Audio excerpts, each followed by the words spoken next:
Hello hello. ठीक है। नमस्ते दोस्तों, स्वागत है आपका द बोर्ड स्टडी में। जैसा कि आप जानते हो हमारा 10 चैप्टर चल रहा है। 10E एक्सरसाइज हमारी चल रही थी जिसमें हमने 18वें पार्ट में कुछ इसके 19 सवाल कर लिए थे।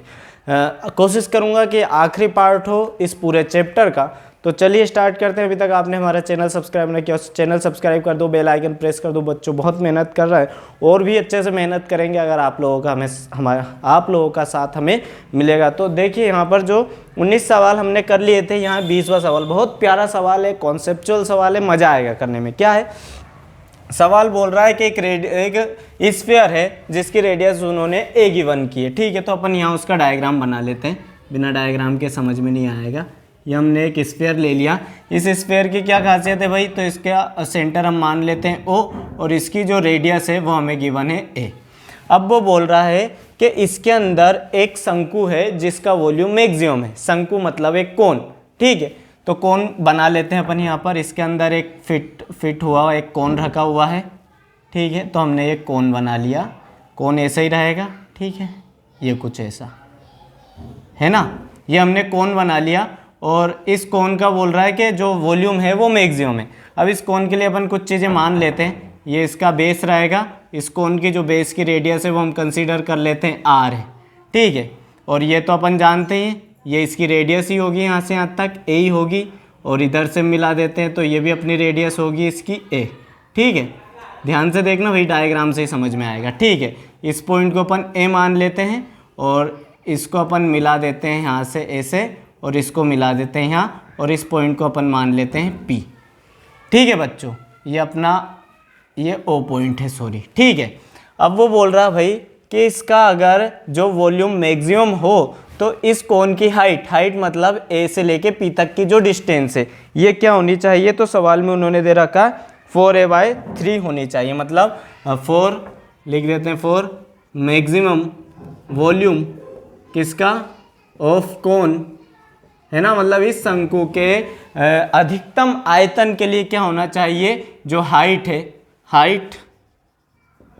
हाइट क्या होनी चाहिए कोन की? मतलब कोन की ऊंचाई को ऐसे रिप्रेजेंट करते हैं अपन। ये होनी चाहिए 4, क्या दी हुई है? 4a/3 होनी चाहिए, हमें प्रूफ करना है। ठीक है ना। ये सारी चीज़ गिवन है, डायग्राम अच्छे से समझना, इससे ही समझ में आएगा। ठीक, तो चलो इसे सोल्व करना चालू करते हैं। जो मैक्सिमम या मिनिमम देता है उसे हम फंक्शन का अपना क्या मानकर चलते हैं? एफ मानकर चलते हैं। ठीक है, तो चलिए, तो मैक्सिमम वॉल्यूम के लिए कौन दिया? सबसे पहले अपन हाइट की बात करते हैं ना। तो इसकी हाइट क्या होगी? तो एच होगा अपना बच्चों इस ए से लेके पी तक की डिस्टेंस, है ना। मतलब इसे अपन लिख सकते हैं ए पी। अब देखना, इसको सोल्व करेंगे। ए पी को मैं ऐसे लिख सकता हूँ, देखना ए पी किसके बराबर होगा? ए ओ प्लस ओ पी के बराबर होगा। मतलब क्या लिख सकता हूँ इसे? ए ओ प्लस ओ पी लिख सकता हूँ। लिख सकते हैं हम। ए से लेके ओ तक की दूरी को ओ से लेके पी तक की दूरी में जोड़ेंगे तो ए पी आ जाएगा अपना। ठीक है, तो अब देखो बच्चों, यहाँ पर जो ये ए ओ है ये सेंटर से सर्कमफेरेंस तक की डिस्टेंस, मतलब ये भी अपनी रेडियस है। मतलब ए ओ का मान क्या अपने पास? ए है, लेकिन हमारे पास ओ पी का मान नहीं है। इस OP का मान तो अपन यहाँ निकाल लेंगे। OP का मान देखना बच्चों, OP का मान निकलेगा यहाँ। अगर देखो तो हमें एक राइट एंगल ट्राइंगल दिख रहा है, ये वाला, है ना। इस पॉइंट को अपन क्या नाम देते हैं? इसको नाम दे देते हैं B और इस पॉइंट को नाम दे देते हैं C। तो देखो आपको एक राइट एंगल ट्राइंगल दिखाई देगा OPB। देखो दिख रहा है OPB, तो लिख देंगे इन राइट एंगल ट्राइंगल कौन सा ले रहे हैं हम? BOP, कुछ भी बोल दो, BOP में, है ना। मतलब समकोण त्रिभुज BOP में। देखो अलग से बना देता हूँ मैं। ये कुछ ऐसा ट्राइंगल दिख रहा है आपको, ये वाला, ये B पॉइंट है, ये A पॉइंट है, ये P पॉइंट है ना।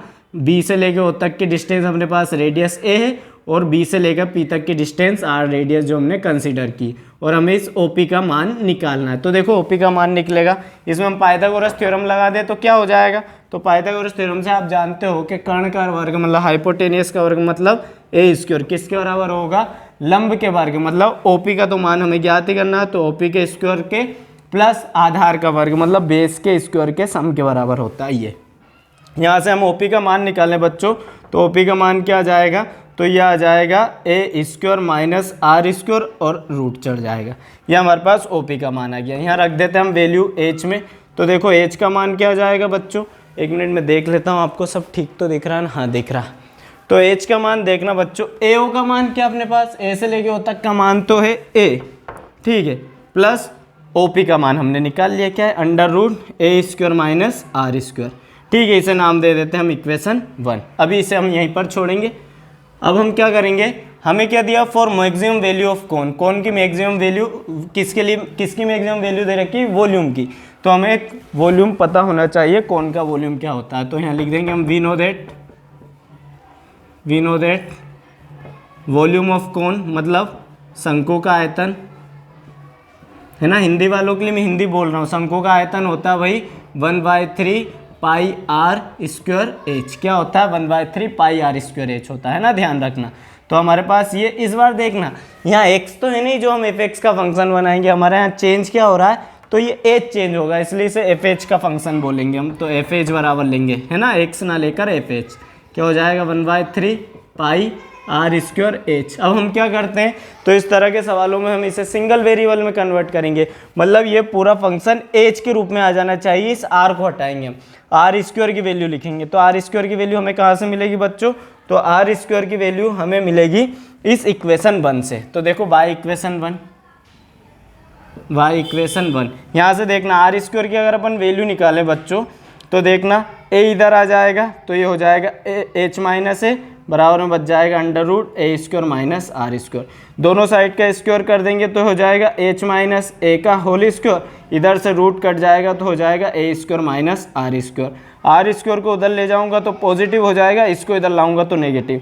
तो देखो at the end r square का मान आ जाएगा अपने पास a square minus h minus a का होल स्क्वायर। इस आर स्क्वायर की वैल्यू हम का पुट कर देंगे अपनी इक्वेशन में। तो देखो एफ एच क्या हो जाएगा हमारे पास फंक्शन, एफ एच हो जाएगा 1/3 पाई आर स्क्वायर की जगह पूरा मान मतलब ए स्क्वायर माइनस, ठीक है, एच माइनस ए का होल स्क्वायर। ये देखो आर स्क्वायर की जगह हमने ये वैल्यू पुट कर दी, ठीक है, और साथ में बाहर चल रहा है ये वाला एच। सही निकाली ना वैल्यू, सही निकाली, ठीक है, सही निकाली हमने। अंदर मल्टीप्लाई कर देते 1/3 पाई एच का, तो ये हो जाएगा ए स्क्वायर बाय 3 ऊपर पाई और साथ में एच हो जाएगा, इन तीनों का मल्टीप्लाई हो रहा है, ठीक है।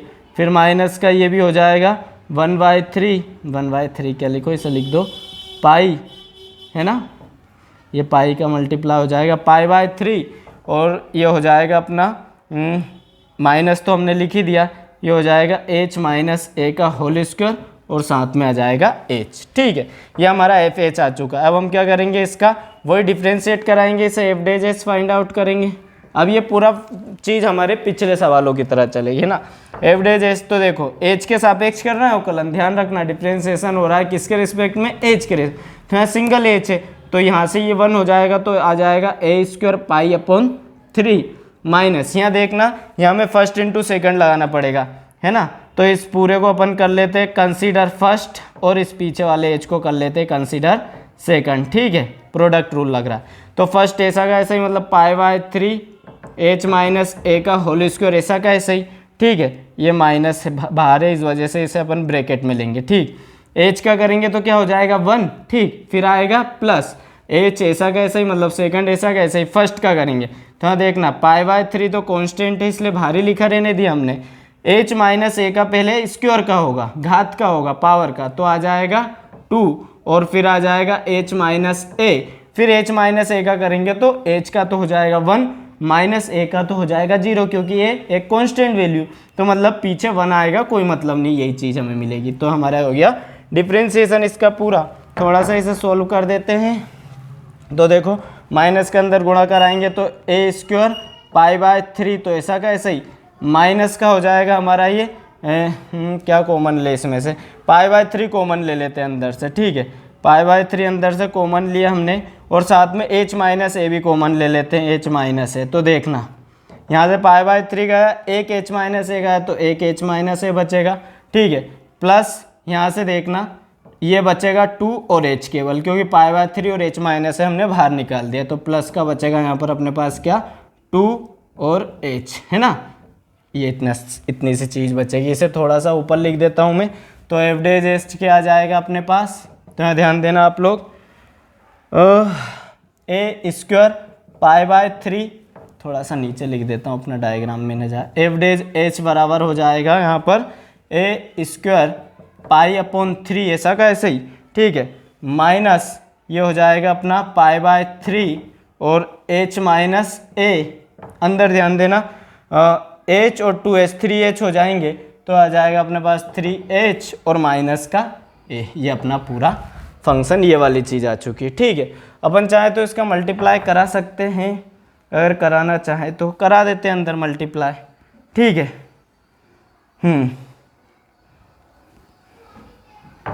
करा देते हैं अंदर मल्टीप्लाई। तो देखना ए स्क्वायर पाई बाय 3 माइनस, देखना पाई बाय 3 को बाहर ही रहने देते हैं, अभी अंदर मल्टीप्लाई कराएंगे। एच का 3h में होगा तो 3h स्क्वायर, फिर h का माइनस ए में होगा तो माइनस का h, फिर माइनस ए का होगा इसमें, माइनस ए का 3h में तो माइनस का 3ah हो जाएगा, माइनस माइनस प्लस का ए स्क्वायर हो जाएगा, ठीक है। यहाँ से हम क्या करें तो देखो इनमें से पाई बाय 3 अपन होल में से कॉमन ले रहा है तो अंदर क्या बचेगा, तो यहाँ से बच जाएगा ए स्क्वायर माइनस, यहाँ देखना माइनस का अंदर मल्टीप्लाई भी करा रहे हैं हम, तो माइनस का 3h स्क्वायर ये हो गया, माइनस माइनस प्लस, पहले इन दोनों को जोड़ देते हैं, माइनस एच माइनस 3h तो माइनस का 4ah आएगा और इस माइनस से हो जाएगा प्लस, तो प्लस का 4ah और इस वाले माइनस से हो जाएगा माइनस ए स्क्वायर। तो अंदर देखना क्या बचेगा, ए स्क्वायर से ए स्क्वायर कैंसिल, अपने पास आ चुका है पाई बाय 3, इसे आगे लिख देते हैं 4ah और माइनस 3h स्क्वायर, ऐसी अपने पास वैल्यू आ गई, ठीक है। ये हमारा आ चुका है एफ डेजेस।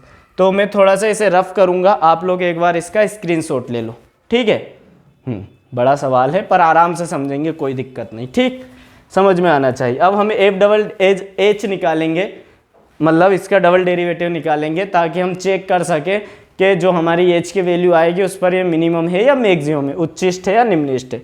तो इधर वाला मैं रफ कर रहा हूँ, है ना। देखो अब यहाँ से हम एफ डबल डेज एच निकालेंगे, एफ डबल डेज एच मतलब डबल डेरिवेटिव, है ना, दूसरी आ रहा अवकलन। तो देखना पाई बाय 3 तो कोफिशिएंट है इसलिए बाहर रहने दो इसे, अंदर देखना 4ah का करूँगा, h का 1 हो जाएगा तो यहाँ से मिल जाएगा हमें 4a माइनस, यहाँ ध्यान देना 3 ऑलरेडी है, 2h स्क्वायर का होगा तो 2h आएगा, 2 और 3 का मल्टीप्लाई करा देंगे तो 6h आ जाएगा, बात खत्म, ठीक है ना, है ना। ये हो जाएगा अपना, तो ये आ चुका एफ डबल डेज एच। इसे यहीं रहने देते हैं, इसे नाम दे देते हैं अपन इक्वेशन 2 और इसे नाम दे देते हैं इक्वेशन 3। फॉर टर्निंग पॉइंट निकालेंगे हमेशा की तरह, फॉर टर्निंग पॉइंट, ठीक, बैठो थोड़े से चटाई निकाल लो आराम, है ना। फॉर टर्निंग पॉइंट क्या होगा, एफ डेज एच किसके बराबर हो जाएगा, 0 के बराबर। एफ डेज एच हमारे पास इक्वेशन 2 में ही सही वैल्यू पुट कर देते हैं, यहाँ पर क्या है pi by 3 4ah minus 3h square equal to क्या हो जाएगा 0। यहाँ से ध्यान देना 4/3 तो 0 में चला जाएगा, अंदर से हम h कॉमन निकाल लेते हैं, तो h कॉमन निकाल लिया, अंदर बचेगा 4a और माइनस का हो जाएगा 3h इक्वल टू 0। तो देखो एक तो h हो जाएगा 0, एक तो h की वैल्यू 0 आ गई, दूसरी वैल्यू मिलेगी हमें 4a माइनस 3h बराबर 0। यहाँ से अगर हम h का मान निकालें तो 3h बराबर 3h को उधर ले गए तो हो जाएगा 4a और यहाँ से अपनी h की वैल्यू आ जाएगी, इधर लिख देता हूँ मैं, h बराबर आ जाएगा 4a/3। तो देखो हमारी वैल्यू आ चुकी है, जो हमें प्रूफ करना था कि इसकी हाइट क्या है 4a/3 होगी। लेकिन अभी हमें बताना कि इस वैल्यू को हमने निकाल तो लिया पर हमारा जो कोन का वॉल्यूम है वो मैक्सिमम होना चाहिए, तो इसके लिए हमें क्या करना पड़ेगा, डबल डेरिवेटिव टेस्ट लगाना पड़ेगा, ठीक है, बताना ही पड़ेगा उसके लिए। तो ये वाला और मैं रफ कर रहा हूँ, आप स्क्रीनशॉट ले लो एक बार। यहाँ पर देखना आप थोड़ा सा, एफ डबल डेज एच की वैल्यू कहाँ आई थी हमारे पास फंक्शन में, ये रखी हुई। हम यहाँ क्या करेंगे, सिंपली एच की जगह पुट कर देंगे 4a/3 और देखेंगे अगर ये फंक्शन नेगेटिव आएगा इट मीन्स इस एच की वैल्यू पर हमारा फंक्शन क्या रखता है, मैक्सिमम वैल्यू रखता है। इट मीन्स जो कोन अंदर है उस स्फीयर के अंदर उसका जो वॉल्यूम है वो मैक्सिमम होगा। तो देखो ये है π/3 अंदर 4a माइनस 6, एच की जगह क्या रख देंगे 4a/3, ठीक है, 3 1 जा 3, 3 2 जा 6, तो π/3 अंदर बच जाएगा 4a माइनस 2 का अंदर गुणा होगा तो 8a। तो देखो हमारी वैल्यू यहाँ से हमें मिलेगा -4 है तो माइनस हो जाएगा 4π/3। ठीक है, इट मीन्स कैसी वैल्यू आ चुकी है, नेगेटिव वैल्यू आ चुकी है। और इससे प्रूव हो जाता है कि इस जो हमारी एच की जो वैल्यू आई है उसके लिए फंक्शन मैक्सिमम वैल्यू रखता है, मतलब उसका जो कोन का वॉल्यूम है, जो शंकु का आयतन है, वो महत्तम मान रखता है। ठीक है, चलो हम अगला सवाल लिखेंगे, आप स्क्रीनशॉट ले लो इसका। हेलो, ठीक है दोस्तों, मैंने अगला सवाल लिख दिया है आपके लिए 21वां। ये सवाल में हमें दिया हुआ है कि भाई एक कोई सिलेंडर है, सिलेंडर अपन ड्रा कर लेते हैं समझ सके ताकि अपन अच्छे से सवाल को, सिलेंडर इस तरह का एक सिलेंडर है। ठीक है, इस सिलेंडर की जो रेडियस है वो हम कंसीडर कर लेते हैं, ये r है, और इस सिलेंडर की जो हाइट है, जो इसकी ऊंचाई है, वो हमने मान ली है भाई h है। तो अब ये बोल रहा है कि इस सिलेंडर का जो वॉल्यूम है, मतलब आयतन कितना है, 100 सेंटीमीटर क्यूब है। और हमसे पूछ रहा है कि आप इसकी त्रिज्या, मतलब जो हमने कंसीडर की, इस r का मान आप फाइंड आउट करो, r की वैल्यू बताओ रेडियस की। कब? जब इस पूरे जो अपना ये सिलेंडर है इसका जो सरफेस एरिया क्या हो, वो मैक्सिमम हो, है ना। तो ठीक है, अपन जो जो चीज़ें गिवन है उनके हिसाब से सवाल सोल्व करना चालू करेंगे। तो वॉल्यूम ऑफ सिलेंडर हमें 100 दिया, और सिलेंडर का वॉल्यूम क्या होता है, तो होता है πr²h। ये आप लोगों को ध्यान रखना ही पड़ेगा। फॉर्मूला होता है सिलेंडर के वॉल्यूम का, मतलब अपने सिलेंडर मतलब बेलन के आयतन का फॉर्मूला होता है। तो ये 100 आ गया, इसे नाम दे देते हैं इक्वेशन 1। क्या मैक्सिमम बोल रहा हो, सरफेस एरिया इज मैक्सिमम। तो जो चीज़ मैक्सिमम रहती है वो अपना फंक्शन रहता है एक्स का, है ना। यहाँ पर फंक्शन बनेगा अपना आर का, क्योंकि हमें आर का मान ज्ञात करना। ठीक है, तो अपने को पता होना चाहिए surface, total surface area of cylinder. ठीक है, हिंदी में बात करें तो जो अपने बेलन का कुल पृष्ठीय क्षेत्रफल। ठीक है, लिख देता हूँ हिंदी में, बेलन का कुल पृष्ठीय क्षेत्रफल। आराम से करेंगे, समझ में आना चाहिए सवाल, बस बात इतनी सी। तो इसका देखो, एक तो होगा इसका क्या भाई, 2πRh। क्या होगा, 2πRh। 2πRh किसका पृष्ठीय क्षेत्रफल है, किसका सरफेस एरिया, जो इसके चारों तरफ जो ये घुमा हुआ ना चटाई जैसा, मान लो ये सिलेंडर है तो सिलेंडर के चारों तरफ वाला सरफेस एरिया है ये 2πRh। हमें पता है दोनों तरफ सिलेंडर के ये दो वृत्त लगे हुए हैं, दो ऐसे सर्कल हैं, और एक सर्कल का एरिया क्या होता है, πr² है, सॉरी πr²। तो दो सर्कल के एरिया कितना हो जाएगा, दो वृत्त का क्षेत्रफल 2πr²। मतलब इसमें हम साथ में जोड़ देंगे 2πr²। ये इसका क्या होगा, टोटल सरफेस एरिया होगा। ठीक है, ये आपको ध्यान रखना, 2πRh प्लस 2πr², है ना। चलो, अब ये हमें क्या करना है, हमें इसे वन वेरिएबल फंक्शन में चेंज करना पड़ेगा। तो अपन इसे पूरा आर में कन्वर्ट कर लेंगे, क्योंकि एट द एंड हमें आर का मान ज्ञात करना है। ठीक है, आर में कैसे कन्वर्ट करेंगे, तो इक्वेशन जो 1 ली हमने, इससे एच का मान निकाल लेते हैं। तो लिख देंगे समीकरण 1 से, या फिर बाय इक्वेशन 1। इक्वेशन 1 से आप देखना यहाँ से एच का मान अगर अपन निकालें तो क्या हो जाएगा, एच बराबर हो जाएगा 100/πr²। ये वैल्यू हम कहाँ पुट कर देते हैं, इस इक्वेशन में। तो अपनी इक्वेशन किसकी बन जाएगी, एफ आर का फंक्शन, आर का फंक्शन बनेगा, इसलिए एफ आर लिखेंगे। ठीक है, यहाँ देखो 2πr, एच की जगह क्या लिख सकते हैं हम, 100/πr² लिख सकते हैं। ठीक है, प्लस में क्या चल रहा है, 2πr² चल रहा है, इसे चलने दो। यहाँ देखना, पाई से पाई कैंसिल, एक आर से एक आर कैंसिल, तो अपने पास फंक्शन क्या बचेगा, एफ आर बराबर बचेगा बच्चों, 2 का गुणा 200 में होगा तो 100 में होगा तो 200, और नीचे से बच जाएगा केवल आर, और बगल में क्या चल रहा है, 2πr²। ये हमारे पास एफ आर आ चुका है। अब हम क्या करेंगे, बिल्कुल सही समझ रहे हो, अब हमारा सवाल हमेशा की तरह बन चुका है। अब हम इसका एक बार डिफ्रेंशिएट कराएंगे। ठीक है,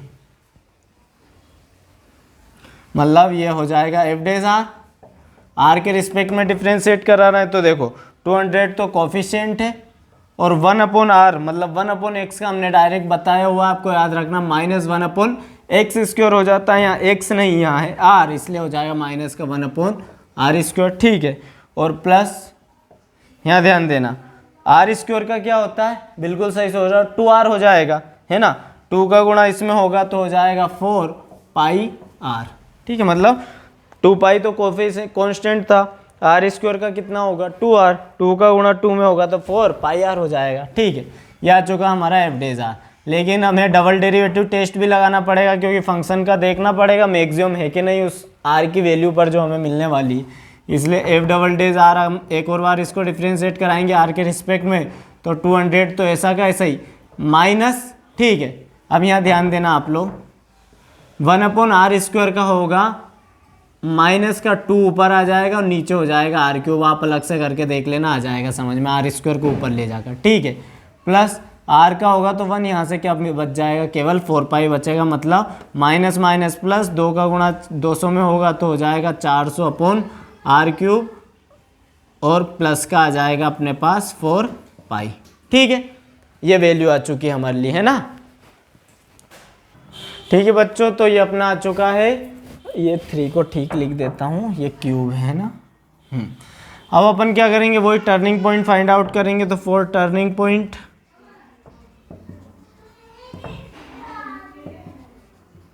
टर्निंग पॉइंट क्या करेंगे, बिल्कुल सही सोच रहा है, एफ डेज आर को किसके बराबर में रखेंगे, 0 के बराबर में। तो देखो इधर लिख देते हैं हम, एफ डेज आर की वैल्यू क्या हमारे पास ये वाली वैल्यू है, मतलब इसे लिख सकते हैं माइनस का 200/r² है ना, ये माइनस का हो गया, प्लस 4 पाई आर बराबर 0। यहाँ से हमें आर का मान मिलेगा तो माइनस 200/r² को उधर ले जाता हूँ तो प्लस का हो जाएगा, तो 4 पाई आर बराबर क्या हो जाएगा 200/r²। ठीक है, आर को इधर लाऊंगा और 4 पाई को उधर ले जाऊंगा तो हो जाएगा r³ और ये हो जाएगा 200/4 पाई। यहाँ ध्यान देना, 4 एकम 4, 4 पंजे 20, मतलब 50। ठीक है, तो मतलब इधर लिख देता हूँ मैं, r³ बराबर क्या आ गया बच्चों, हमारे पास आ चुका है 50/पाई। ठीक है, r की वैल्यू निकालेंगे तो पावर उधर जाके 1 के बटे में हो जाएगी, तो 50/पाई की वैल्यू क्या हो जाएगी 1/3। तो ये r का मान आ चुका है। ठीक है, लेकिन अभी हमें r की वैल्यू को डबल डेरिवेटिव टेस्ट लगा के देखना है कि इस पर जो हमारा सरफेस एरिया या जो ये फंक्शन है, ये फंक्शन कहाँ पर, ये वाला फंक्शन जो है मैक्सिमम वैल्यू रखता है या मिनिमम रखना, तो मैक्सिमम चाहिए आंसर के हिसाब से, पर हम चेक कर लेते हैं। ठीक है, तो डबल डेरिवेटिव टेस्ट में अपन क्या कर रहे हैं, एफ डबल डेज आर में आर की वैल्यू क्या पुट कर रहे हैं हम, आर बराबर 50/पाई की पावर 1/3 रख रहे हैं। तो यहाँ ध्यान देना आप लोग, यहाँ पर हम वैल्यू रखेंगे। तो देखो बच्चों, आर की जो वैल्यू है पॉजिटिव है, यहाँ पर जब हम पॉजिटिव वैल्यू का क्यूब निकालेंगे तो भी पॉजिटिव मिलेगा और पूरा फंक्शन हमें पॉजिटिव मतलब धनात्मक मिलेगा। इट मीन्स हमें एक कैसी वैल्यू मिल रही है, पॉजिटिव वैल्यू। तो अगर ये पॉजिटिव वैल्यू दे रहा है आर की वैल्यू एफ डबल डेज आर में, इसका मतलब ये फंक्शन कैसा होना चाहिए, मिनिमम वैल्यू रखनी चाहिए आर की इस वैल्यू के लिए। लेकिन सवाल में हमें मैक्सिमम दे दिया गया है, तो आई थिंक ये मैक्सिमम गलत है, यहाँ पर फंक्शन मिनिमम वैल्यू रख रहा है। क्या है, सरफेस एरिया मिनिमम होना चाहिए था, है ना, क्योंकि आंसर इसका हमें मिनिमम दे रहा। तो आप मिनिमम कर लीजिएगा या मैक्सिमम इसमें गलत है। बाकी सवाल हमने सोल्व कर दिया, आंसर इसका यही है। ठीक है, ये आंसर है अपना, मतलब उसकी रेडियस ये होगी। ठीक है, चलिए अगला सवाल करेंगे, आप लोग स्क्रीनशॉट ले लो। ठीक है बच्चों, अगला सवाल बहुत अच्छा सवाल है, मैं डायरेक्ट यहाँ पर सोल्व करवाना पड़ेगा मुझे।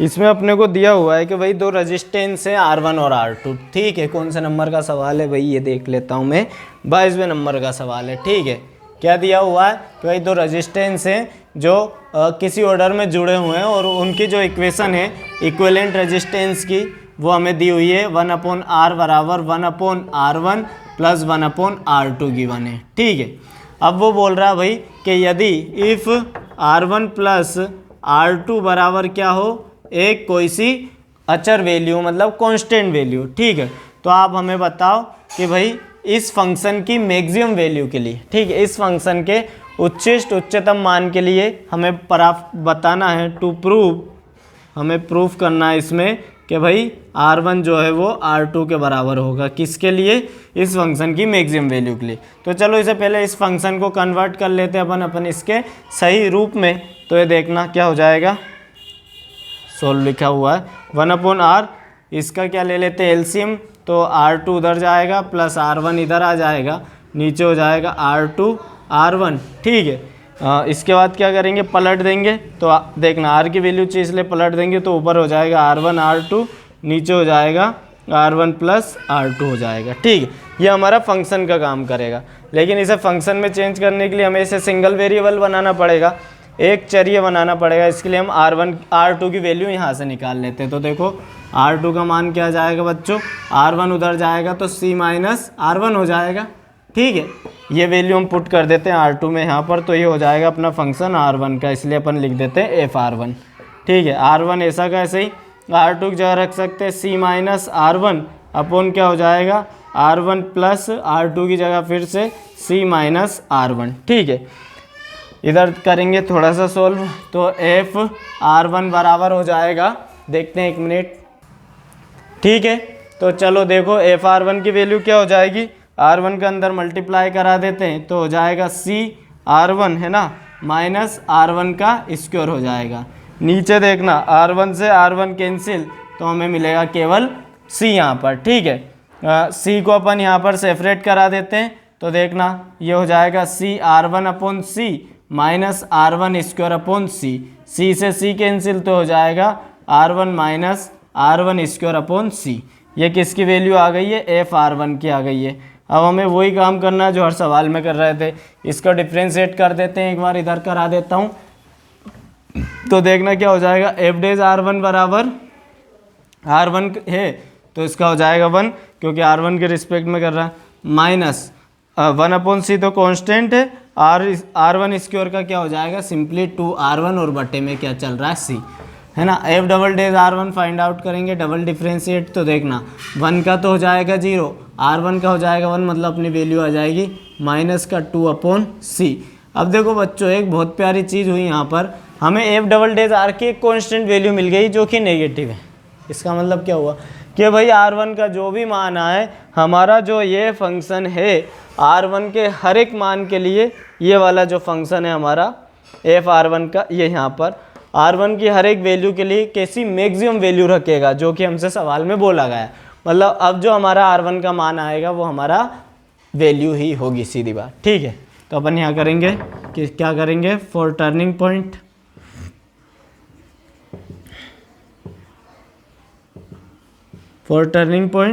f डेज R1 बराबर 0। f डेज R1 क्या है अपने पास, ये है, मतलब -1 2R1 अपॉन C बराबर 0। इस 2R1 C को उधर ले जाऊँ पॉजिटिव हो जाएगा और बराबर में बच जाएगा 1, C उधर जाएगा 2 बटे में जाएगा, तो R1 बराबर आ जाएगा C अपॉन 2। ये R1 की वैल्यू आ गई। R2 की वैल्यू फाइंड आउट करते हैं, तो R1 की वैल्यू हम R2 में पुट करा देते हैं ना। तो यहाँ देखना आप R2 बराबर C माइनस R1 की जगह क्या रख सकते हैं, C/2। देखो एक C में से आधा C जाएगा तो आधा C बचेगा, मतलब R2 बराबर भी क्या हो जाएगा C/2।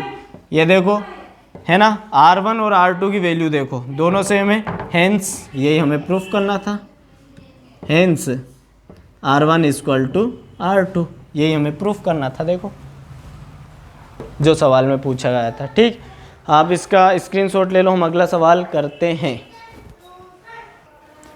ठीक है बच्चों, ये पार्ट बहुत बड़ा हो जाएगा, इसलिए हम इसके जो बचे हुए 3 सवाल हैं वो हम अगले पार्ट में करेंगे और इस चैप्टर को हम फिनिश करेंगे। ओके बाय, मिलते हैं अगली क्लास में। जय हिंद, जय भारत, वंदे मातरम।